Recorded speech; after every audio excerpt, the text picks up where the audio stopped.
नमस्कार, स्वागत है आपका। आप देख रहे हैं ग्राउंड रिपोर्ट। आपके साथ मैं हूं शबाब। दिन भर क्या घटा प्रदेश में खास हम आपको बताएंगे अगले आधे घंटे में। बुलेटिन की शुरुआत करेंगे और उत्तर प्रदेश में महिलाओं के प्रति कम हुए अपराध के मामलों की बात कहेंगे। उत्तर प्रदेश में महिलाओं के प्रति अपराध में कमी आई है और महिला अपराध पर लगाम लगाने में उत्तर प्रदेश नंबर 1 है। महिला सुरक्षा के मामले में यूपी ने बाजी मारी है। अपराध निस्तारण का आंकड़ा 98.60% तक पहुंचा है। महिला अपराध पर जीरो टॉलरेंस बरकरार है और यूपी में महिलाओं के अपराध पर लगाम लगी है। महिला सेफ्टी में यूपी को पहला स्थान मिला है। ITSSO की जून महीने की रिपोर्ट में ये जो डिटेल्स हैं वो सामने आए हैं। महिला संबंधित अपराध के निस्तारण में यूपी सबसे आगे है। Investigation tracking system for sexual offence की रिपोर्ट बताती है कि यूपी बेहतर है। ITSSO की जून महीने की रिपोर्ट में यूपी में महिला ज्यादा सेफ हैं, इस बात का जिक्र किया गया है। और महिलाओं पर अपराध में यूपी ने बड़ी लगाम लगा।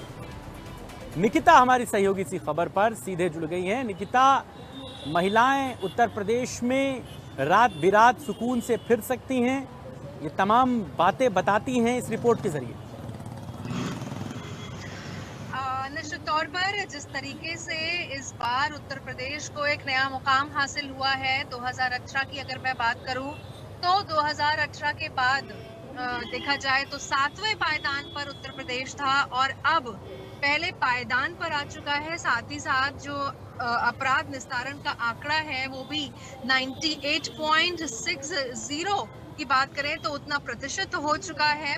अपराध पर लगाम हुई है और ITSSO की जो जून माह की रिपोर्ट है उससे ये साफ है कि एक बार फिर से जो अपराध है वो उसमें हमेशा से जो फिगर्स हैं वो गिरे हैं और उत्तर प्रदेश इस बार फर्स्ट पायदान पर आ गया है। लगातार हम लोग ग्राउंड जीरो पर रहे, महिलाओं से बात की, उन्होंने भी ये साफ किया कि किस तरीके से एक बड़ा चेंज उन तमाम जनता के लिए, उन तमाम आवाम के लिए जो कहीं ना कहीं अपने आप को 2017 से पहले सुरक्षित नहीं समझती थी और उसके बाद से जिस तरीके से उत्तर प्रदेश में मुख्यमंत्री योगी आदित्यनाथ का हंटर और जीरो टॉलरेंस की पॉलिसी चली, उसको लेकर के लगातार अब आरोपी यानी कि जो अपराधी हैं वो ये कहते हैं कि उन्हें जेल से नहीं बेल से डर लगता है। और 1090 जैसी सुविधाएं जो महिलाओं को मिली, अर्बन हो या रूरल एरिया हो, वहां पर देखा गया कि थानों पर महिलाओं की तैनाती रही ताकि जो भी कंप्लेन दर्ज कराने आए उनको एक एक्टिव और पॉजिटिव माहौल मिल सके। तो ये तमाम चीजें, तमाम आंकड़े दर्शाते हैं कि उत्तर प्रदेश उत्तम बनने की ओर अग्रसर है और लगातार उत्तर प्रदेश में जो मोदी सरकार है, सबसे बड़ा राज्य की जो सरकार है, वो हमेशा से महिलाओं को सशक्त, निर्भर, आत्मनिर्भर और साथ ही साथ प्रोटेक्ट करने का जो एक मुहिम तय की है वो कहीं ना कहीं उसको लेकर के खरे उतरे हैं। और ये बात भी निकिता कही जा सकती है कि लगातार अपोजिशन जो उत्तर प्रदेश में अपराध और तमाम घटनाओं को लेकर सरकार को घेरता रहता है, उनको भी एक करारा जवाब है।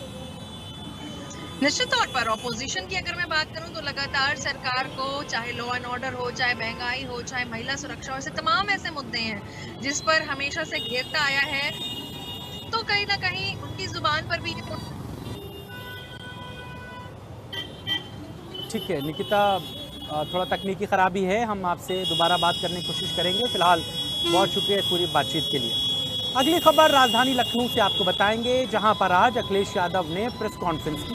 प्रेस कॉन्फ्रेंस में तमाम मुद्दों पर उन्होंने पत्रकारों के सवालों के जवाब दिए, लेकिन इन सब के बीच में उन्होंने 2027 में होने वाले विधानसभा चुनावों को लेकर एक बड़ी इंपॉर्टेंट बात की। उन्होंने गठबंधन का जिक्र किया। उन्होंने इस बात को कहा कि 2027 के चुनाव में समाजवादी पार्टी और कांग्रेस का गठबंधन बरकरार रहेगा। अखिलेश यादव ने इन तमाम बातों को पत्रकारों के सवालों के जवाब के दौरान कहा, यानी कि 2024 में जो गठबंधन हुआ था समाजवादी पार्टी और कांग्रेस का, उस गठबंधन की शक्ल सूरत क्या होगी ये तो थोड़ा वक्त लगेगा, लेकिन गठबंधन उत्तर प्रदेश में रहेगा।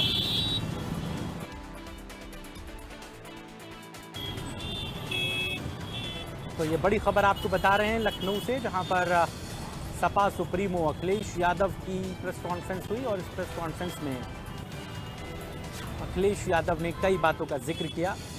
वर्षा हमारी सहयोगी इसी खबर पर सीधे जुड़ गई हैं लखनऊ से। वर्षा, अखिलेश यादव की प्रेस कॉन्फ्रेंस और गठबंधन को लेकर के ये जवाब कई मामलों में बहुत सारी बातों को खत्म करता है चुनाव संबंधित।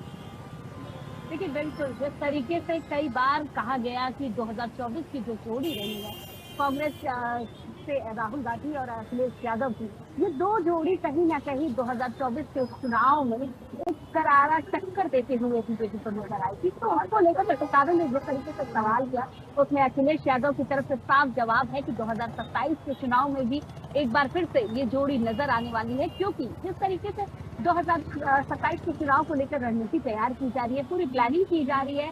कहीं समाजवादी पार्टी अपनी प्लानिंग कर रहा है तो कहीं कांग्रेस अपनी प्लानिंग कर रहा है, बीजेपी भी हर तरीके से अपने प्लानिंग के तहत काम करने लगा है, क्योंकि 2027 अब ज्यादा दूर नहीं। लेकिन उसमें कहीं ना कहीं ये लगातार कहा जा रहा था कि 2027 में ये जोड़ी एक बार फिर तो नहीं देखेगी, लेकिन अब इन सवालों पर विराम लगा दिया गया है। अखिलेश यादव ने साफ तरीके से जवाब दिया है कि 2027 में एक बार फिर अखिलेश यादव और राहुल गांधी एक बार साफ नजर आने वाले हैं फिर से, और इस बार करारा जवाब देंगे।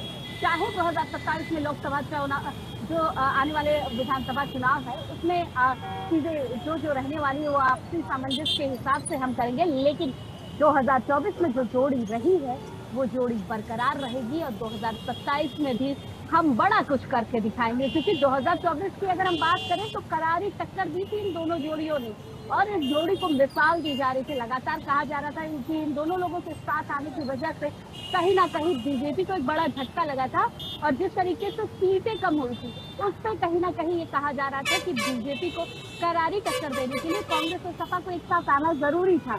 तो 2027 में भी अगर ये साथ आती तो जाहिर सी बात है बीजेपी को शिकस्त देने के लिए साथ आएगी और एक बड़ी प्लानिंग के तहत साथ आएगी। और लेकिन लगातार जो कांग्रेस की तरफ से नेता हैं वो बयान दे रहे हैं, इमरान मसूद हों, अजय राय हों, लगातार वो गठबंधन को लेकर और उनकी अटकलों को लेकर के तमाम निगेटिव बात कह रहे हैं। इसका मतलब ये है कि अखिलेश यादव की ऊपर लेवल पे कहीं ना कहीं बात हुई होगी, तभी वो इतने कॉन्फिडेंट हैं और इमरान मसूद का लोड नहीं ले रहे हैं। देखिए, बिल्कुल अगर आप 2024 के चुनाव को देखेंगे तो शायद उस समय भी ऐसी कुछ स्थिति बनती हुई नजर आ रही थी।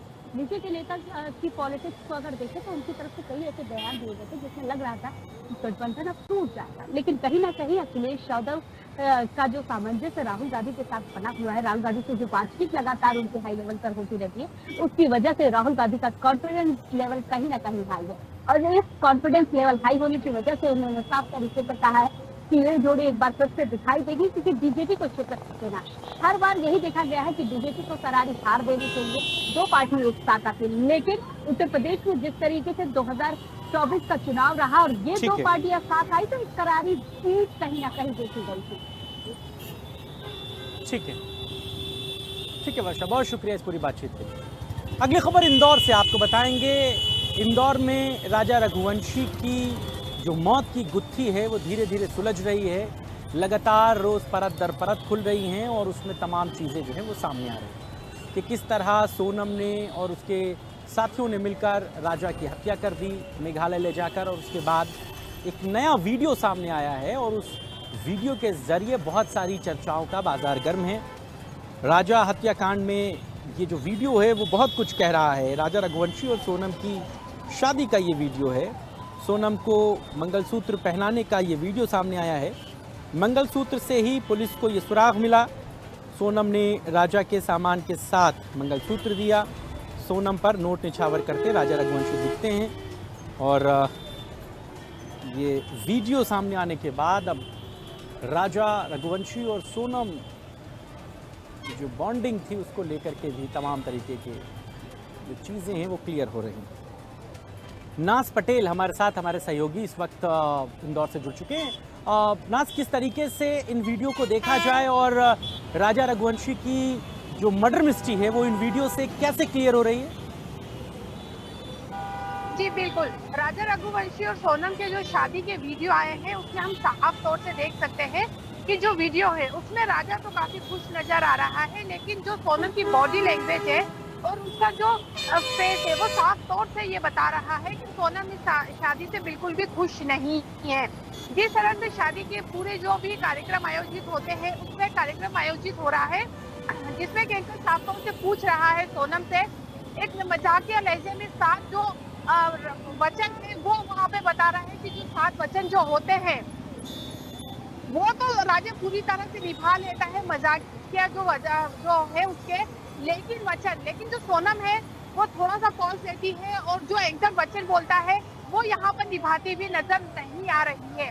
साथ ही एक और वीडियो है जिसमें सिंदूर दान है या कह सकते हैं कि राजा जो है सोनम की मांग भर रहा है, वहां पर भी सोनम के चेहरे पर किसी तरह की कोई खुशी नजर नहीं आ रही है।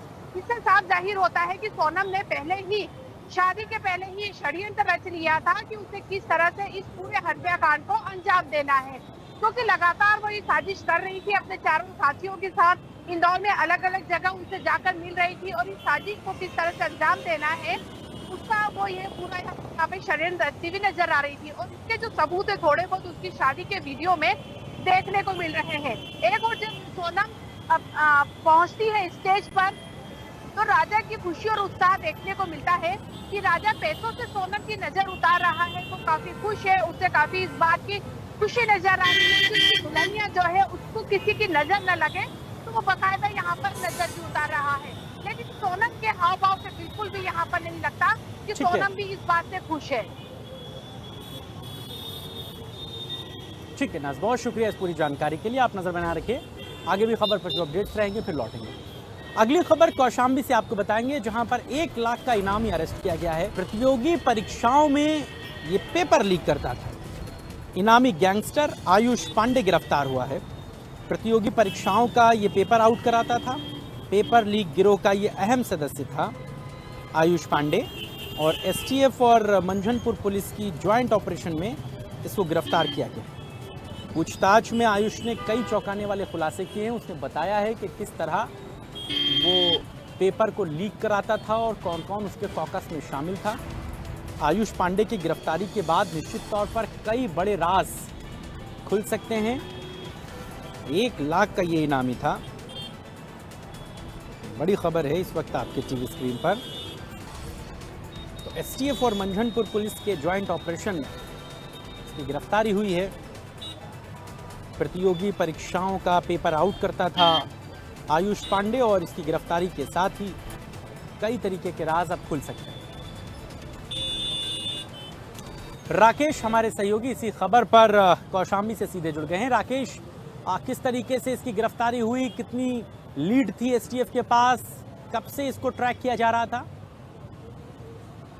बता दें, बिल्कुल ये आयुष पांडे है जो कौशाम्बी जनपद में 2024 में 23 जुलाई का मुकदमा लिखा गया था, जिसमें पेपर आउट प्रतियोगी परीक्षाओं पेपर आउट करने का मामला था। उस मामले में इसका साथी राजू नयन जो कि गिरफ्तार हुआ था, ये लगभग 1 साल से फरार चल रहा था, जिसमें क्योंकि पुलिस ने इसके ऊपर 1 लाख रुपए का इनाम रखा था। और एसटीएफ और कौशाम्बी पुलिस को आज बड़ी सफलता मिली है। मुखबिर की सूचना पर इसको पुलिस ने मंझनपुर थाना क्षेत्र के समदा जो यहाँ पर करवैया राइस चीनी मिल था उसके पास से गिरफ्तार किया है। और बताया जा रहा है इससे पूछताछ में से कई राज को ले, क्योंकि ये बड़ा गैंग है और ये लोग कहते थे जो प्रतियोगी परीक्षा होती थे उसमें पेपर आउट कराने का काम करते थे। और इनके लंबा गिरोह है, गिरोह के और भी सदस्य इसमें शामिल होने के शंका है। पुलिस इसको लेकर पूछताछ कर रही है। पुलिस सूत्रों के माने तो जो आयुष पांडे है इसने कई खुलासे किए हैं जिन पर पुलिस काम कर रही है। जी, लगता है आयुष पांडे की गिरफ्तारी के बाद कई बड़े तार कौशाम्बी से लखनऊ तक जुड़ेंगे। जी बिल्कुल, इसका जो पुलिस सूत्रों के माने तो पुलिस सूत्रों का यही कहना है कि इसके कई बड़े लोगों से तार थे, कई इसमें अधिकारी भी हो सकते हैं जो जुड़े हुए हैं और कई इनके साथी भी हो सकते हैं। बड़े लोगों का नाम लिया सकता है, लखनऊ से लेकर लखनऊ तक के नाम इसमें नाम जुड़े हो सकते हैं, लखनऊ इसके तार जुड़े हो सकते हैं। साथ में ये मऊ जिले का रहने वाला है, तो ये भी कहा जा सकता है कि पूर्वांचल से भी इसका गहरा संबंध है और पूर्वांचल से भी इसका तार जुड़ा हो सकता है, जिस पर एसटीएफ और जो कौशाम्बी पुलिस है पूरी तरह से इसमें पूछताछ कर रही है और इससे और भी जानकारी ले रही है कि पेपर मामले में कौन कौन लोग शामिल है, किनका किनका हाथ है और कहां कहां से इन तारों को जुड़ा है। इन सब पे पुलिस जो है अब इसके कड़ाई से पूछताछ कर रही है। जी ठीक है, बहुत शुक्रिया इस खबर की जानकारी के लिए। आप नजर बना रखिए। अगली खबर बागपत से आपको बताएंगे, जहां पर अपने प्रेमी के साथ रंगरलियां मना रही एक महिला को उसके पति ने रंगे हाथों पकड़ लिया। जिस होटल में ये महिला रुकी हुई थी वहां पर पति अचानक पहुंचा। जैसे ही ये सूचना उस महिला को लगी, उसने होटल के दूसरे माले से छलांग लगा दी। ये बड़ी खबर है, वीडियो वायरल हो रहा है महिला का दूसरे माले से कूदते हुए, और अपने आशिक के चक्कर में इस महिला को आज दूसरे माले से फांदना पड़ गया। फिलहाल उस युवक ने अपनी बीवी के आशिक को तो पकड़ लिया, लेकिन बेवफा पत्नी छलांग लगा गई। बागपत का रुख करेंगे, विवेक हमारे साथ, हमारे सहयोगी सीधे जुड़ चुके हैं। विवेक, सिर्फ पति बेवफा नहीं होते, पत्नियां भी बेवफा होती हैं और इस कदर होती हैं कि डर के मारे दूसरे माले से छलांग लगा देती हैं। बिल्कुल, आजकल जो सोनम बेवफा वाला जो ट्रेंड चल रहा है वो बागपत में भी दोहराया गया है। यहाँ एक बेवफा पत्नी ने इसलिए दूसरे माले से छलांग लगा दी क्योंकि जिस होटल में वो अपने प्रेमी के साथ प्रेम की पींगे बढ़ा रही थी, उसी का पीछा करते हुए उसके पति उस होटल में पहुंचते हैं, और जैसे ही वहां को उनकी खबर लगती है साथ साथ ये भी एक बात है पति के पुलिस को दे दिया गया। और ये भी एक सबसे पहली है कि इन पति पत्नी का विवाद चल रहा था, घर जीवन नॉर्मल नहीं था। इनकी काउंसलिंग की तीसरी डेट थी कल, और उसी डेट पे दोनों गए थे। उस काउंसलिंग को करने के बाद पति अपने घर के लिए निकला, और ये जो महिला है, ये महिला वहां से सीधे और अपने प्रेमी के साथ कोई होटल का रुख कर लेती है। और उसके बाद जो तमाम घटनाएं होती हैं वो सोशल मीडिया पे जिस तरह वायरल होती हैं, आज की तारीख में सबसे ज्यादा ये जो छलांग है, ये छलांग चर्चा का विषय बनी। ठीक है, बहुत शुक्रिया इस पूरी बातचीत के लिए, आप नजर बनाए रखिए। अगली खबर नोएडा से आपको बताएंगे, जहां पर छोटे से विवाद में दबंगों ने एक युवक पर कार चढ़ाने की कोशिश की। नोएडा से ये बड़ी खबर है, जहां पर मामूली विवाद के बाद कार चढ़ाकर मारने की कोशिश की गई। दबंग ने पीड़ित के दोनों पैरों पर गाड़ी चढ़ा दी और सुपरनोवा सोसाइटी के गेट पर यह विवाद हुआ। आपसी विवाद में दबंग कितने बेखौफ हैं, इसकी एक बानगी देखने को मिली, और फिलहाल युवक को हॉस्पिटल में भर्ती कराया गया है। नोएडा के सेक्टर 126 का ये मामला, बड़ी खबर है इस वक्त आपके टीवी स्क्रीन पर। नोएडा के 126 थाना क्षेत्र में पूरा मामला सामने आया है, जहां पर एक युवक पर गाड़ी चढ़ाने की कोशिश की गई, और इस गाड़ी चढ़ाने में युवक के दोनों पैरों पर दबंगों ने जो है वो, बड़ी खबर है इस वक्त आपके टीवी स्क्रीन पर। अकरम हमारे सहयोगी इसी खबर पर सीधे जुड़ गए। अकरम, क्या जानकारी है? देखिए, सवाल अगर नोएडा की बात करें तो सेक्टर 93 में ये जो हाई राइज सोसाइटी है सुपरनोवा, वहाँ की ये घटना है जहाँ पर मामूली से विवाद को लेकर जो दबंग है उन्होंने दूसरे युवक पर गाड़ी चढ़ा दी, और तस्वीरों में आप देख सकते हैं किस तरह से उसके ऊपर जो गाड़ी चढ़ाई है और उसके पैर दोनों टूट गए, गंभीर हालत में उसे अस्पताल में भर्ती कराया गया है। इससे पहले हमने देखा था नोएडा की सेक्टर 24 में इसी तरह से जो थार गाड़ी थी वो एक युवक के ऊपर चढ़ाई थी, जिसका वीडियो वायरल होने के बाद हड़कंप मच गया था। इसी तरह से दूसरी घटना एक बार फिर सामने आई है। सेक्टर 126 जो नोएडा थाना है उस इलाके में ये सुपरनोवा बिल्डिंग है, जहां पर इस तरीके की घटना सामने आई है। हालांकि पुलिस ने वीडियो संज्ञान में आने के बाद दोनों आरोपियों को गिरफ्तार कर लिया, और इसके साथ ही जो गाड़ी है उसको भी सीज कर दिया है। तो लगातार नोएडा में इस तरह की घटनाएं आ रही है, जिससे साबित होता है कि पुलिस का दबाव में कोई खौफ नहीं है, जिसके बाद इस तरीके की लगातार घटनाएं बढ़ रही हैं। वो चिंता का भी सबब है, और एक मामूली सी बात को लेकर इतनी बड़ी घटना हुई है, जिसको लेकर पुलिस का कहना है कि सख्त धाराओं में मुकदमा लिखा गया है, और साथ ही आरोपियों को दोनों को गिरफ्तार कर लिया है, जो कि मूल रूप से बुलंदशहर के सिकंदराबाद के रहने वाले हैं, और गाड़ी को जब्त कर लिया फिलहाल पुलिस ने। और कहना है कि आगे सख्त कार्रवाई करी जाएगी। लेकिन बड़ा सवाल ये उठता है कि इस तरह से जो दबंग है वो रोजाना नोएडा में उत्पात मचा रहे हैं। सेक्टर 24 हो चाहे सेक्टर 126 हो, दोनों जगह पर इसी तरह की घटनाएं सामने आई है, जो कि रोंगटे खड़े कर देने वाली है। वीडियो को आप देखेंगे तो सेक्टर 24 में भी इसी तरह की घटना थी, जिसमें थार गाड़ी ने युवक को कुचल दिया था। इसी तरह से ये गाड़ी भी सामने आई है, जिसमें युवक को कुचल दिया गया था। दोनों पैर उसके टूट गए हैं, और उसे गंभीर हालत में अस्पताल में भर्ती कराया गया, जहाँ उसका अभी तक उपचार चल रहा है। जी सवाल। अभी हालत कैसी है उसकी और क्या बताया जा रहा है, किस तरीके का विवाद था जिसके बाद ये मामला इतना बढ़ गया और ये दबंग किस किस्म के दबंग हैं, क्यों ये इतनी गुंडई कर रहे थे?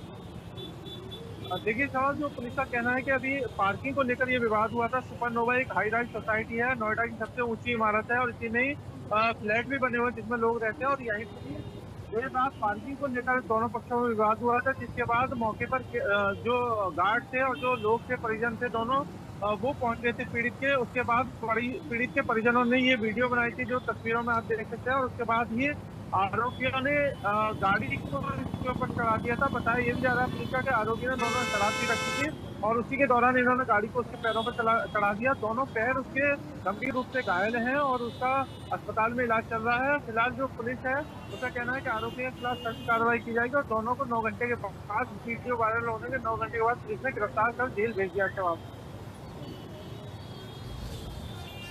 ठीक है क्रम, आप नजर बना रखिए, खबर पर आगे जो अपडेट्स रहेंगे फिर लौटेंगे आपके पास। इन्हीं तमाम खबरों के साथ ही ग्राउंड रिपोर्ट में आज के लिए बस इतना ही। देश और दुनिया की तमाम बड़ी खबरों के लिए देखते रहिए इंडिया न्यूज़ उत्तर प्रदेश उत्तराखंड। लखनऊ में मेरे कैमरा सहयोगी राजेंद्र के साथ मेरी पूरी टीम को दीजिए इजाजत। नमस्कार।